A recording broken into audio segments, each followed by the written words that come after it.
It's time to take a look at what's happening around Wyoming for Tuesday, April 29th. I'm Wendy Corr, bringing you headlines from the Cowboy State Daily newsroom, brought to you by the Wyoming Community Foundation, who asks you to give back to the place you call home. 5 to Thrive is your opportunity to leave a legacy for generations to come. Support the community nonprofits you care about with a gift through the Wyoming Community Foundation. Visit wycf.org to learn more. A 37-year-old Casper woman was shot and killed in an officer-involved shooting during a response to a residential burglary in progress just after midnight Monday. The Natrona County coroner confirmed that Jody Cobia was killed in the early morning incident on McKinley Street in Casper. Cowboy State Daily's Dale Killingbeck spoke to Cobia's estranged husband, who confirmed that his wife was shot by police. Apparently, there was a call, according to the police, a call that there was a burglary in progress. They got there, and then we don't really know exactly what happened after that. Police are not giving details, but a woman that lived at the house was shot. And the news release that Casper police put out said that the person they encountered was armed. An autopsy is pending, and next of kin have been notified. And because the shooting involved Casper police officers, the investigation has been turned over to the Wyoming Division of Criminal Investigation.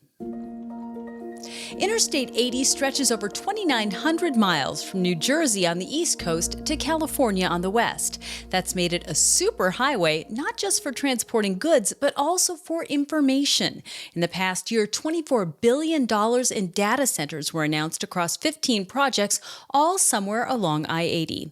While Cheyenne has attracted a healthy cluster of 8 of the state's 11 data centers, including Microsoft and soon Meta, there aren't any notable data center clusters along I-80 after that. Cowboy State Daily's Renee Jean wanted to know why. And so looking at why they're in Cheyenne, I learned about the I-80 corridor being kind of co-located with this transcontinental fiber optic line, which is perfect for data centers. The people I talked to said it's largely a power issue. Rocky Mountain Power is the one that serves those communities, Rock Springs, Rawlins, Green River, Evanston. And I was just told that Black Hills Energy has just been a lot more proactive and easier to deal with when it comes to building out the power that these data centers need. One of the other issues for areas outside of Cheyenne could be not enough redundancy. Data centers want to know that if the main route to Chicago is interrupted, for example, that there's an alternate route to get data where it's going. A Rock Springs man was sentenced to 55 years to life in prison on Monday for the brutal stabbing death of a man in July of 2023. William Brewer had pleaded guilty to second-degree murder in the death of his friend, 30-year-old Coulter Whatsabow, whom Brewer stabbed more than 30 times after a meth-fueled argument about a woman with whom they were both involved. Cowboy State Daily's Claire McFarland was in the courtroom Monday for the 5-hour sentencing hearing. It was Grizzly, the 5-hour-long sentencing, the family clutching each other, weeping, and there were graphic photos shown. The defense had this huge mitigation argument about the development of a brain, particularly in someone like Brewer, who has spent his whole life in traumatic and dire circumstances. And the prosecutor's side, they showed these just graphic photos of the stab wounds, one of which was through the cheek, and you could see all the way into the mouth. Brewer's sentence began immediately upon the completion of Monday's hearing. The implementation of a 25% residential property tax cut has local governments around Wyoming, large and small, nervously eyeing their upcoming budgets. And Cowboy State Daily's Leah Wolfson reports that some of the smallest governments in Wyoming are bracing for the largest impacts. Smaller cities and counties are probably bearing some of the hardest brunt of all this. Spoke to Weston County, where they're expecting basically a $1.3 million cut. That may not seem like an extraordinary amount of money, but when considering that their general fund only had $12.8 million in it for the budget last year, it's actually pretty substantial. It represents nearly a 10% hit there. Park County also is experiencing a large hit as well. They're projecting a $2.5 million loss in Park County government. Spoke to Dossie Overfield about that they're not projecting making any cuts necessarily, but they're definitely not going to be growing government in any way for the foreseeable future. Mayor Patrick Collins of Cheyenne said he isn't planning any cuts thanks to revenue growing in other sectors, but he sees the hit as more of an opportunity lost. With Cheyenne growing fast as a result of new companies and data centers coming to town, Collins says there's a need for a larger law enforcement and emergency response staff. And now let's take a look at today's weather with Cowboy State Daily meteorologist Don Day. Well, after a cool, wet day in many areas of Wyoming on Monday and a lot of rain for places like Cody and Sheridan and parts of the northern sections of the state, we're now going to be in between systems. So today will be a little cool. There could be a few afternoon showers popping up over the mountains and in the far south, but today a fairly quiet day. Wednesday starts that way, but here comes another system. Wednesday afternoon, Wednesday night into Thursday morning, a front will move quickly from the north to the southern portions of the state. This will again bring more rain across the central and north with high country snow by Wednesday midday, and then by overnight Wednesday into Thursday morning, areas of rain and possibly some higher elevation snow will move across the south. And this includes the higher elevations of Interstate 80 that could see some snow Wednesday night. Travelers need to keep that in mind. Now, after the second system comes through midweek, we will hit the end of the week and go into the start of the weekend with a nice warming trend. But through Thursday, it's going to be a bit on the cool side, a bit unsettled, and there will be more chances for precipitation. You can get Don's full forecast on the Cowboy State Daily website. I'll be back in just 15 seconds with more news. We're a company seeking to develop a rare earth element mine outside of Wheatland, Wyoming. Rare earth elements are magnet metals, an important industrial input in everything from your cell phone to an F-35 fighter jet. We're trying to bring a domestic supply online so that our country doesn't have to rely on China. Please visit our website at AmericanRareEarths.com. Well, how much coal is left to mine in Wyoming and who wants to buy it? Those are a couple of the foundational questions the Wyoming Energy Authority is tackling with a new in-depth study.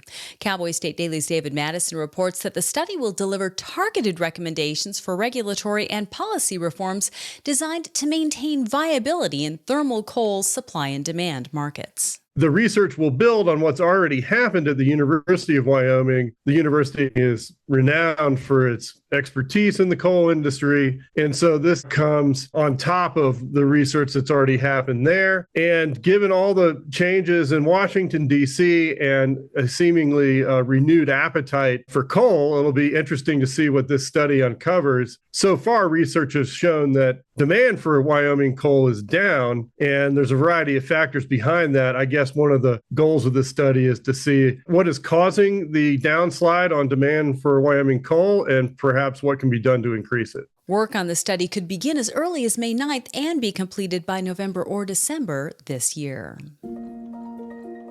6 international students at the University of Wyoming who had their visa registrations revoked by President Donald Trump's administration have had those documents reinstated by Immigration and Customs Enforcement.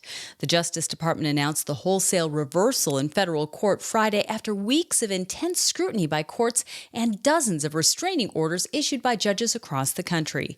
Cowboy State Daily's Leah Wolfson spoke to several international students at UW about how these events have affected them personally.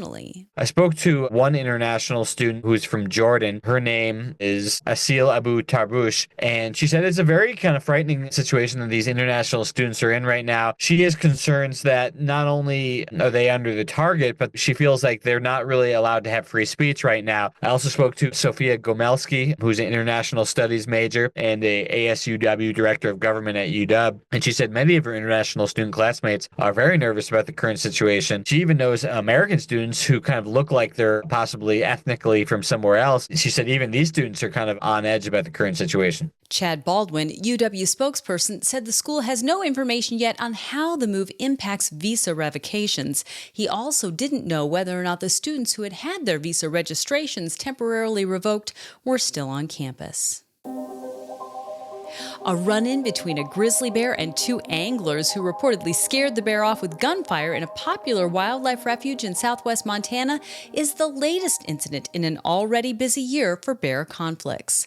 No humans were hurt in the April 21st incident in the Red Rocks Lakes National Wildlife Refuge in southwest Montana, and it was unknown if the bear was injured. But Cowboy State Daily's Mark Hines reports that this type of human-bear conflict is not typical in this part of the Mountain West. This is an area that's actually familiar to me personally from my youth, from growing up. And it's another one of those areas where nobody dreamed there were ever going to be grizzly bears, but they're there now. We're just seeing grizzlies reclaiming more and more habitat. I also talked to Jim Zumbo, who's a prominent outdoor writer. And, he says he was in that Red Rocks area when I was, kind of in the 80s and early 90s. And he said, yeah, grizzlies didn't cross anybody's mind back then, but now I guess they're pretty thick in there.